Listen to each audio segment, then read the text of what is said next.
buat kita diambil dari Roma 4 ayatnya 17 sampai dengan 25. Seperti ada tertulis, Engkau telah kutetapkan menjadi bapa banyak bangsa di hadapan Allah yang kepadanya ia percaya, yaitu Allah yang menghidupkan orang mati dan yang menjadikan dengan firman-Nya apa yang tidak ada menjadi ada.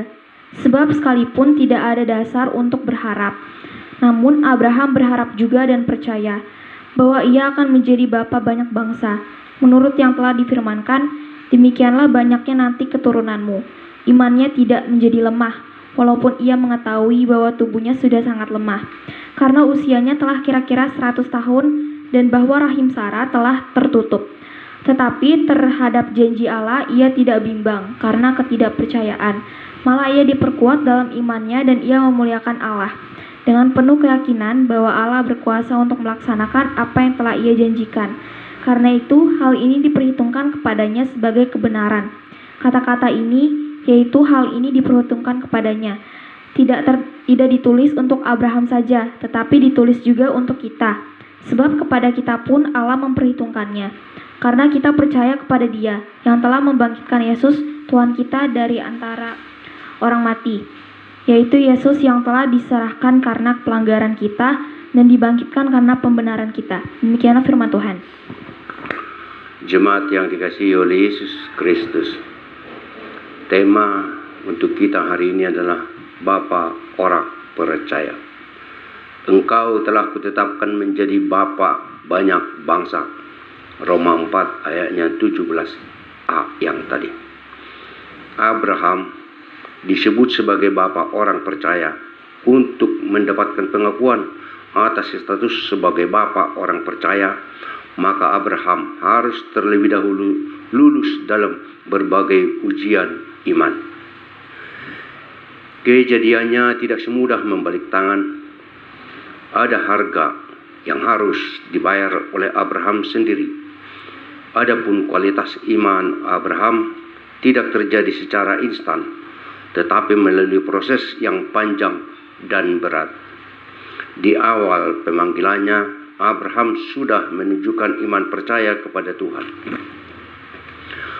Dengan meninggalkan sanak saudaranya dan juga negerinya sendiri, yaitu Ur-Kasdim. Dia disuruh pergi ke negeri yang ditunjukkan oleh Tuhan. Karena iman Abraham yang taat, ketika ia dipanggil untuk berangkat ke negeri yang akan diterimanya menjadi milik pusakanya, lalu ia berangkat dengan tidak mengetahui tempat yang ia tuju. Ibrani 11 ayatnya yang ke-8. Tuhan berjanji bahwa Abraham menjadi bangsa besar, di mana keturunannya akan seperti bintang-bintang di langit banyaknya, suatu yang sangat mustahil, karena saat itu Abraham belum juga mempunyai seorang anak saat juga, dan Abraham sudah sangat tua dan juga istrinya Sarah. Meski itu belum terwujud dan baru janji Tuhan, karena secara kasat mata Abraham tidak lagi berpotensi untuk memiliki keturunan karena usianya yang sudah lanjut.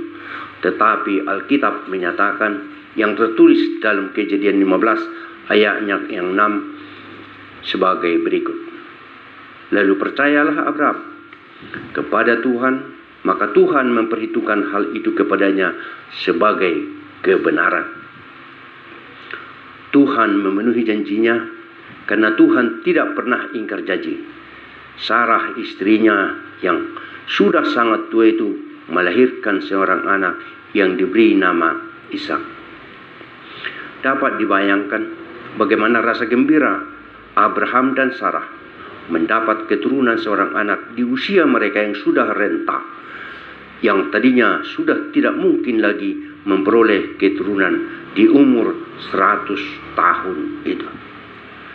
Namun tiba-tiba Tuhan Allah menguji keimanan Abraham sebagaimana tertulis di dalam Kejadian pasal 22. Dan itulah puncak iman Abraham kepada Tuhan dan ujian yang paling menentukan dalam kehidupan Abraham. Tuhan memerintahkan Abraham untuk menyerahkan anak semata wayangnya, anak satu-satunya Ishak sebagai persembahan di Gunung Moria, dan Abraham pun rela menyerahkan anaknya yang dikasihinya itu. Dengan perlengkapan yang lengkap, Abraham menuju ke tempat yang Tuhan tentukan. Lalu Abraham berkata kepada pelayan-pelayannya yang mengikutinya, "Tinggallah kamu di sini dengan keledai ini, dan aku beserta anak ini akan pergi ke sana. Kami akan sembahyang. Sesudah itu kami kembali kepadamu." Kejadian 22 ayatnya yang ke-5. Ini adalah ujian maha berat, deklarasi maha dahsyat untuk iman Abraham.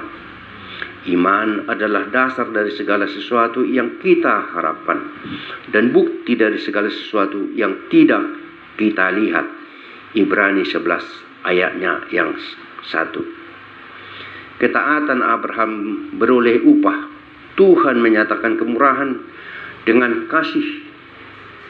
kasihnya. Tuhan menyediakan domba sebagai ganti Ishak untuk korban persembahan kepada Tuhan. Kisah Abraham ini adalah bukti bahwa Abraham mengasihi Tuhan lebih dari segalanya. Jemaat Tuhan yang dikasihi oleh Yesus Kristus. Berita ribuan tahun sebelum kelahiran Yesus Kristus di bumi, yaitu tentang Abraham tersebut, menunjukkan kuasa dan kasih Tuhan kepada umatnya yang setia dalam keimanan iman percaya. Karena tiada yang mustahil buat Allah. Begitu besarnya kasih Tuhan Allah kepada manusia ciptanya itu, walau sudah jauh menyimpang dari aturan-aturan yang dibuat Tuhan alias kuasa dosa, tiada pilihan lagi. Tuhan menyuruh Yesus anak kesayangan itu untuk menanggung dan menebus kita dari kuasa dosa dan maut yang kekal. Tuhan Allah merelakan anaknya menderita dan akhirnya mati di kayu salib dalam karya penebusan manusia dari kungkungan dosa maut. Tidak ada domba pengganti sebagaimana yang terjadi pada Abraham dan Ishak, anaknya itu. Darah anak tunggalnya sendiri yang harus ditumpahkan untuk menyucikan manusia dari kuasa dosa. Dan dengan kebangkitan Yesus dari kubur mengalahkan maut.